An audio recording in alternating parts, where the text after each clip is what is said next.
Characters. We all love them, but do we know why? Huge thanks to Jacob Collins, who suggested this week's character, Hannibal Lecter, and if you guys have any idea of who I should do next, the polls are open in the comments down below. Just let me know your ideas on who to do next, and I'll do my best. So yeah, this week I'm looking at Hannibal Lecter, and what's so interesting to know about Hannibal is that there's been a few actors to play him.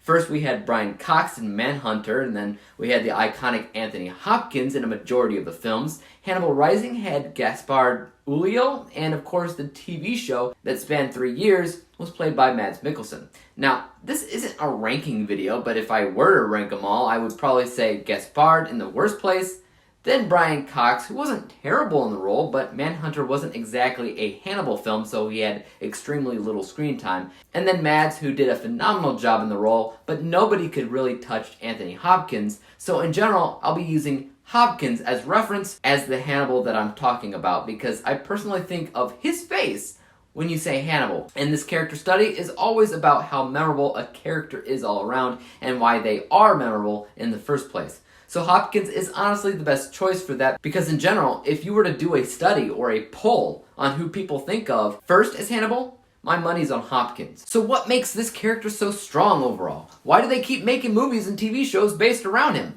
Let's take a look at that. So visually, you want a character to immediately be memorable if you pause the movie or if you just look at a photograph of them. Additionally, the best way I can explain visually memorable is, can somebody dress up as Hannibal for Halloween and you understand who they are? Yes and no for Hannibal, and particularly Hopkins' version. Why? Because of a face mask or a bite guard or a face guard thing that he wears.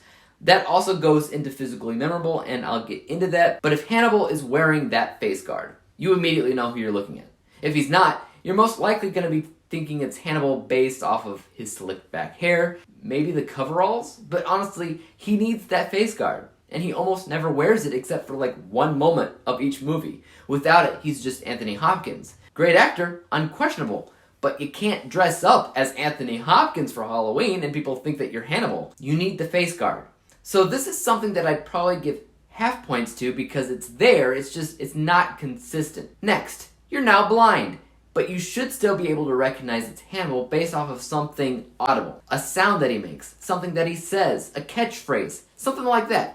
Hannibal, specifically Anthony Hopkins' version, has this constantly. Think about the sound that he makes in Silence of the Lambs. Think about the "Hello, Clarice" line that people quote constantly, which came from the sequel, Hannibal. Think about the letters that he sends to Will Graham in Red Dragon that start with "My dear Will," or any one of the creepy monologues that he has throughout the years. Oh yes, he has the audible quality needed for a fantastic character. Full points here. Now, I had mentioned the face guard goes into the physical attributes part of what makes him memorable, and that's true. This is what I call an extension of a character. You take a look at an item that belongs to the character in question, in this case, a face guard, and that face guard alone, you immediately think of the character Hannibal. Hannibal does not need to be in a poster, for instance, for you to see that face guard and know who it belongs to. But beyond that, Hannibal is also known for his physical traits of eating people. If I said that there's a character in the movies that eats people, there's a good chance that you'll immediately think of Hannibal. Even though there's been numerous cannibals in films since, it's just that his character made such a massive impact as a cannibal for film. Also, cannibalism goes straight into the psychologically memorable category as well, because Hannibal is honestly a well-layered and deep, multifaceted character, one of the best in film. So let's take a look at that for a second. Psychologically speaking, Hannibal is, like I said, memorable for eating people. Now this is both physical and psychological because of his mindset when it comes down to who he eats and how he carries about eating them. Psychologically, he's also memorable for having the ability to make everybody around him feel small and imprisoned. Like in Silence of the Lambs, he's in a cell, yet he made Clarice feel really small and insignificant, as if she's the one behind bars. He also made another prisoner kill himself through his words and his words alone. That is psychological stuff, and he's a master manipulator, which, by the way, goes back into the audible section based off of what he says. Again, Hannibal is one of the best examples of a multifaceted character. He's memorable in all of these different areas because all of these different areas are memorable for different things. All of this helps me determine if a character is what they call well-rounded.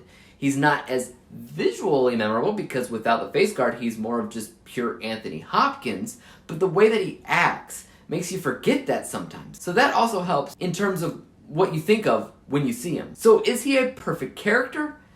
Nearly. Nearly. If he always wore that mask, maybe. Or if he took off that mask, if he was severely disfigured underneath it, like the Phantom of the Opera, for instance, maybe. But it's a very slight complaint at the end of the day.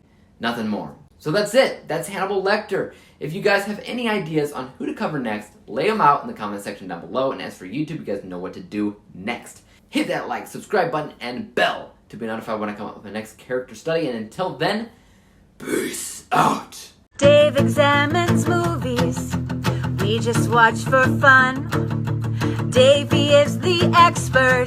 He is the #1 critic that I go to when I need a movie.